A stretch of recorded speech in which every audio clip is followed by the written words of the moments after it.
1 minute. Saga মামা gamma দাদা মাদা নিনি দানি সাদা দা মাপা গামা রে সানি সামা গাপা মাপা। এইটা হচ্ছে হাম্বিরের তান। তো হাম্বিরের তানে কি হচ্ছে, হাম্বির রাগটা যদি ভালো করে শেখা হয় তাহলে কত কত গান আসছে। ওই শ্যামা বামাকে, এই একটা গান। ঝড়ে যায় উড়ে যায় গো, যেমন আগেরটা শ্যামা সঙ্গীত, এটা রবীন্দ্রসঙ্গীত। আবার স্বপ্নে আমার মনে হলো, রবীন্দ্রসঙ্গীত। তো সেই কারণে রাগরাগিনীটা খুব ভালো করে শেখা দরকার।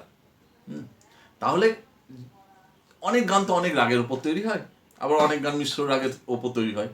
যখন স্টুডিওতে গাইবেন তখন কি বলবে, যদি কোনো রাগ বেসিস গান থাকে, রাগের উপর নির্ভর করে যদি গান সেটা বানানো হয়, সেই রাগটা যদি না জানা থাকে তাহলে কিন্তু অনেক সমস্যা হয়, সত্যি হয়, অনেক রকম সমস্যা হয় গানটা গাইতে গিয়ে। তার জন্যে সব ধরনের গান শেখার পাশাপাশি রাগরাগিনীটা শেখা খুব খুব দরকার।